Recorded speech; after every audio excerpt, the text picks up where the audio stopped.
నమస్తే అండి. నేను ఈరోజు కొర్రమట్టలు ఫిష్తో చేపల పులుసు చేశాను. చాలా టేస్ట్గా ఉంది ఈ పులుసు. కొర్రమట్టలు చాలా ముక్క విరగకుండా చాలా గట్టిగా చాలా రుచిగా ఉంటుంది.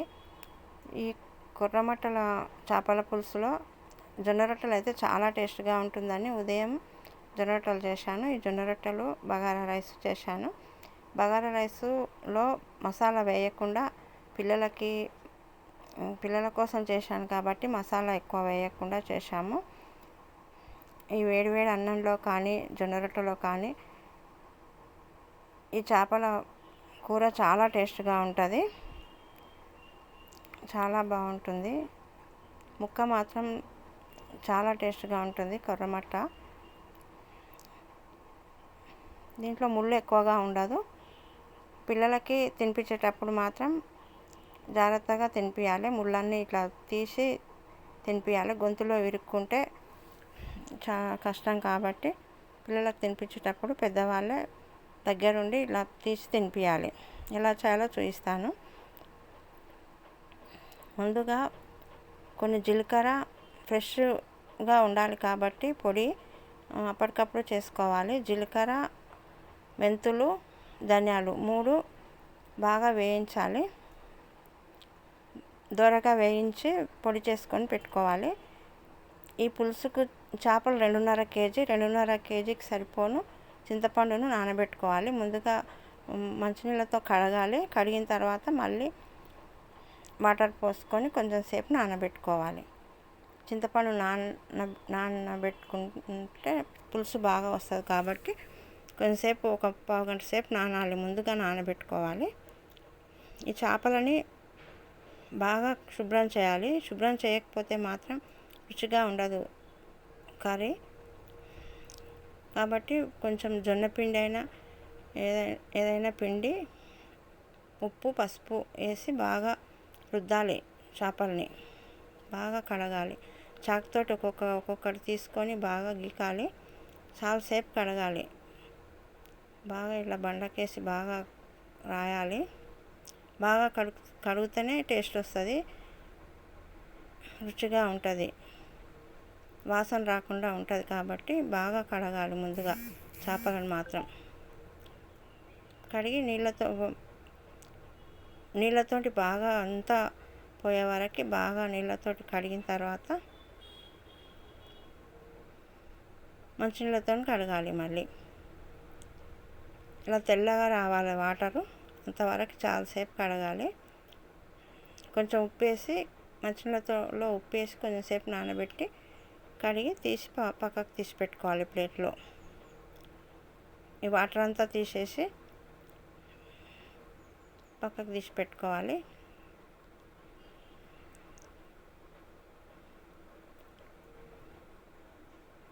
ఇలా మొత్తం ఇలా చేపలన్నీ శుభ్రం అయిన తర్వాత దీంట్లో తగినంత ఉప్పు వేసుకోవాలి. ఒక 2 స్పూన్ల సాల్ట్, సరిపోకుంటే మళ్ళీ వేసుకోవచ్చు చూసుకొని.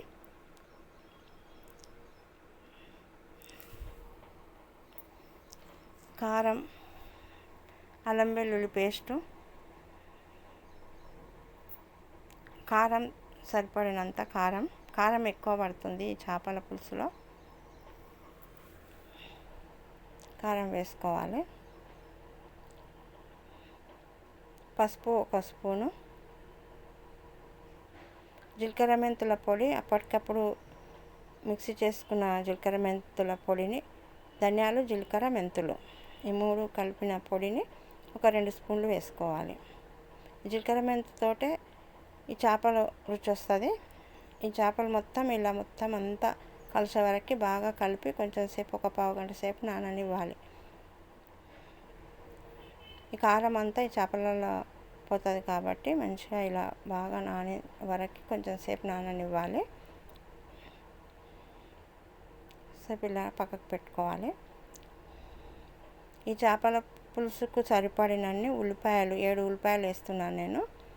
ఈ ఉల్లిపాయలని కట్ చేసుకొని బాండిలో కొంచెం ఆయిల్ వేసుకొని కొంచెం సేపు దోరగా వేయించుకోవాలి ఉల్లిపాయలని.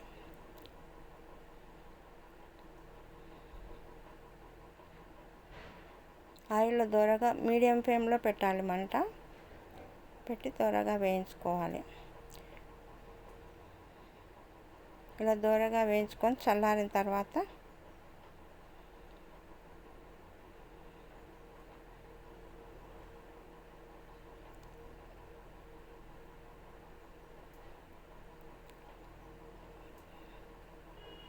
ఒక ప్లేట్లోకి ఇవ్వాలి. చల్లారిన తర్వాత మిక్సీ జార్లో వేసుకొని మిక్సీ చేసుకోవాలి మెత్తగా. ఇలా మెత్తగా మిక్సీ చేసుకోవాలి. ఇది చేపలలో గుజ్జు బాగా వస్తుంది కాబట్టి ఈ చేపల పులుసుకు ఈ టమాటా కొంతమంది వేస్తారు, కొంతమంది నేనేమీ వేస్తలేను. ఈ ఉల్లిపాయనే గుజ్జు వస్తుంది.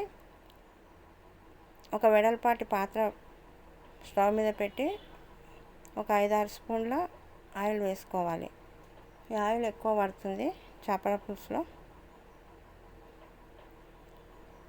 ఆయిల్ వేసుకున్న తర్వాత అల్లం వెల్లుల్లి పేస్ట్ వేసుకోవాలి. కొంచెం అల్లం వెల్లుల్లి పేస్ట్లో పసుపు ఉప్పు వేసి మిక్సీ చేశాను కాబట్టి పచ్చగా ఉంటుంది. అల్లం వెల్లుల్లి పేస్టు కొంచెం వేసుకొని కలుపుకోవాలి. ఆయిల్లో కొంచెం సేపు వేగిన తర్వాత ఈ మొత్తం ఉల్లిపాయ గుజ్జు కూడా వేసుకొని అది కూడా నూనెలో కొంచెం సేపు వేగనివ్వాలి. అలాగే చింతపండు రసాన్ని గుజ్జు తీసి మొత్తం చిక్క రసం తీసుకొని ఆ రసాన్ని కూడా వేసుకోవాలి. వేసుకొని ఇవి మొత్తం బాగా ఉడకనివ్వాలి.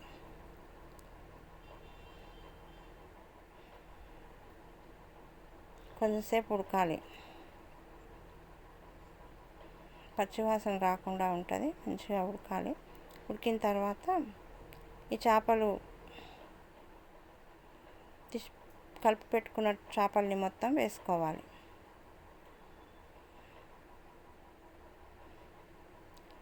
ముక్క గట్టిగా ఉంటుంది కాబట్టి స్పూన్ తోటే కలుపుకోవచ్చు.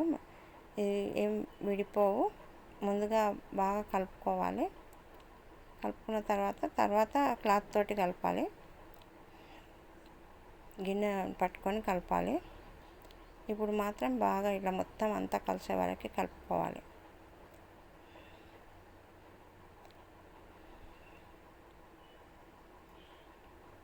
బాగా ఆయిల్లోనే చాలాసేపు ఉడకనివ్వాలి. ఈ ఆయిల్లో ఉడికితేనే ఈ రసంలో ఉడికితేనే ఈ ముక్కకు కారం ఉప్పు అన్నీ పడతాయి కాబట్టి చాలాసేపు ఇలా ఉడకనివ్వాలి.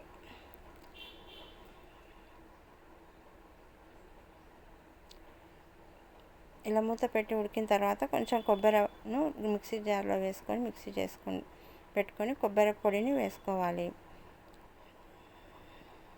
ఒక 3-4 స్పూన్ల కొబ్బరి పొడిని వేసుకుంటే ఈ చేపలలో రుచి బాగుంటుంది. కొబ్బరి పొడి వేస్తే ఒక 3-4 స్పూన్లు వేయాలి.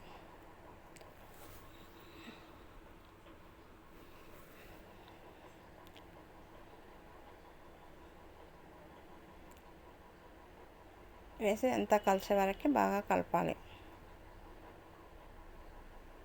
ఈ కొబ్బరి కూడా కొంచెం సేపు ఉడకనివ్వాలి. కొంచెంసేపు ఉడికిన తర్వాత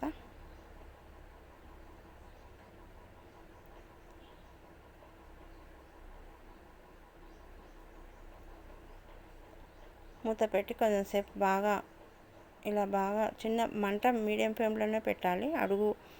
అడుగు పడుతుంది కాబట్టి మాడిపోతుంది అడుగు. మీడియం ఫ్లేమ్లోనే పెట్టాలి.